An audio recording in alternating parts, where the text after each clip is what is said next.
গত সোমবার আইনশৃঙ্খলা সংক্রান্ত উপদেষ্টা কমিটির সভায় পুলিশের হাতে মারণাস্ত্র না দেওয়ার সিদ্ধান্ত নিয়েছে সরকার।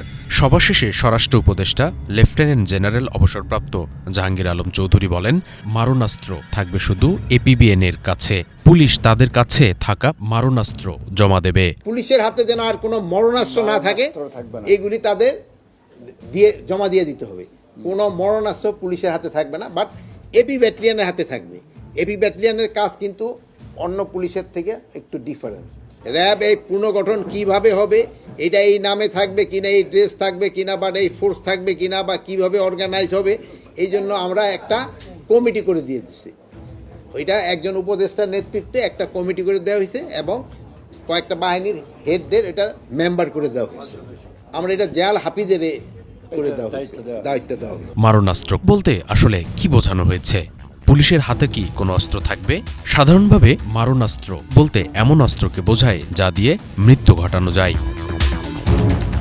সামরিক বাহিনী ও পুলিশের অবসরপ্রাপ্ত কর্মকর্তারা বলছেন, অস্ত্র ব্যবহারের ক্ষেত্রে দুই ধরনের নীতি রয়েছে।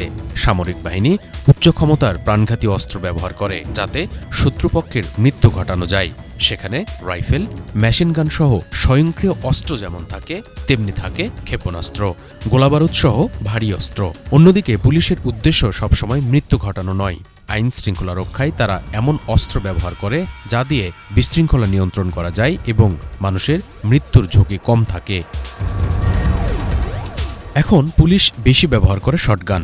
শটগানে রাবার ও সীসা দুই ধরনের গুলি ব্যবহৃত হয়। এটাকে অনেকে সররা গুলিও বলে থাকেন। এর কার্তুজের ছোট ছোট বল থাকে।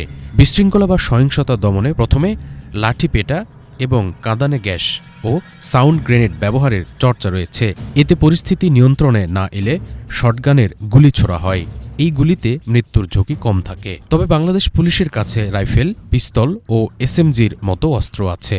এসব অস্ত্রের গুলি বা বুলেট প্রাণঘাতী। প্রথম আলোর এক এক্সপ্লাইনারে বলা হয়েছে, অনেক সময় ছররা গুলিও স্বল্প দূরত্বে মাথা, বুকসহ শরীরের সংবেদনশীল অংশে বিদ্ধ হলে মানুষের মৃত্যু করতে পারে।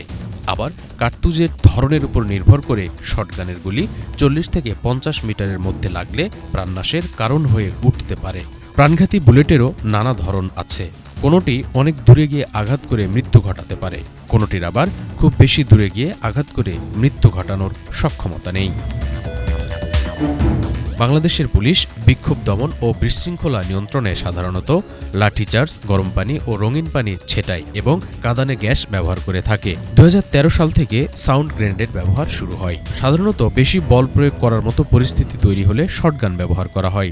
অস্ত্রধারী অপরাধীকে মোকাবেলার ক্ষেত্রে পুলিশ প্রাণঘাতী অস্ত্র ব্যবহার করে, কিন্তু এ ধরনের অস্ত্রের নির্বিচার ব্যবহার নিয়ে বিতর্ক ও সমালোচনা রয়েছে। সভ্য ও গণতান্ত্রিক দেশে সাধারণত বিক্ষোভ দমনে প্রাণঘাতী অস্ত্র ব্যবহার করা হয় না। প্রথম আলো বলছে, বাংলাদেশ পুলিশের সংশ্লিষ্ট সূত্রগুলোর তথ্যমতে বর্তমানে পুলিশ বাহিনীতে 7.62 এবং 9 mm ক্যালিবারের অস্ত্র রয়েছে, তবে 9 mm পিস্তলই বেশি। এছাড়া পুলিশের কাছে 7.62 mm Chinese rifle, sub machine gun ও লাইট মেশিনগান রয়েছে। একসময় পুলিশের কাছে 303 রাইফেল ছিল। অবশ্য এখন আর এই অস্ত্রের ব্যবহার নেই বললেই চলে। জুলাই গণ অভ্যুত্থানেও ছাত্র জনতার উপর আইন শৃঙ্খলা রক্ষাকারী বাহিনী যে নির্বিচার গুলি চালিয়েছে, তার মধ্যে শটগান, পিস্তল ও রাইফেলের ব্যবহার ছিল বেশি। এসএমজি ও এলএমজির মতো অস্ত্র ব্যবহৃত হয়েছে কোথাও কোথাও। জুলাই গণ অভ্যুত্থানে মোট কতজন নিহত হয়েছেন সেটার পূর্ণাঙ্গ হিসাব এখনও পাওয়া যায়নি। এখন পর্যন্ত 834 জন শহীদের তালিকা প্রকাশ করেছে সরকার, যাদের বেশিরভাগের মৃত্যু হয়েছে গুলিতে। জুলাই গণ অভ্যুত্থানের পর পুলিশের হাতে প্রাণঘাতী অস্ত্র না রাখার দাবি ওঠে, যাতে তারা বিক্ষোভ দমনে এ ধরনের অস্ত্র ব্যবহার করতে না পারে। পুলিশ সংস্কার কমিশনের প্রতিবেদনে পুলিশের হাতে প্রাণঘাতী আগ্নেয়াস্ত্র রাখার বিষয়ে নিরুৎসাহিত করা হয়েছে। তাতে বলা হয়েছে, জনতার উপর গুলিবর্ষণের নির্দেশকে একটি চরম ব্যবস্থা হিসেবে গণ্য করতে হবে। এরই প্রেক্ষিতে আইন শৃঙ্খলা সংক্রান্ত উপদেষ্টা কমিটির নবম সভায় পুলিশের হাতে Chinese rifle, sub machine gun, 9 mm পিস্তলের মতো অস্ত্র না রাখার সিদ্ধান্ত নিয়েছে সরকার। পুলিশের হাতে কোন কোন ধরনের অস্ত্র রাখা যাবে, কিভাবে কাজ করবে, সেসব বিষয় ঠিক করতে স্বরাষ্ট্র মন্ত্রণালয়ে নিযুক্ত প্রধান উপদেষ্টার বিশেষ সহকারী খোদাবক্স চৌধুরীর নেতৃত্বে একটি কমিটি গঠন করা হয়েছে। পুলিশ প্রবিধান ১৫৪তে উল্লেখ করা হয়েছে, গুলি সবসময় নির্ধারিত লক্ষ্য, নিয়ন্ত্রিত ও পরিচালিত হতে হবে। একেবারে অপরিহার্য ব্যতীত কোনরূপ বড় রকম ক্ষতি সাধন করা যাবে না এবং উদ্দেশ্য পূরণ হওয়া মাত্রই গুলি বন্ধ করতে হবে। কিভাবে গুলি করা যাবে সে বিষয়েও পুলিশ প্রবিধানের ১৫৫তে উল্লেখ আছে। গুলি চালানোর নির্দেশ দানকারী কর্মকর্তা গুলিবর্ষণকে এমনভাবে নিয়ন্ত্রণ করবেন যাতে সর্বনিম্ন ক্ষতি সাধন করে দ্রুত উদ্দেশ্য পূরণ করা যায়।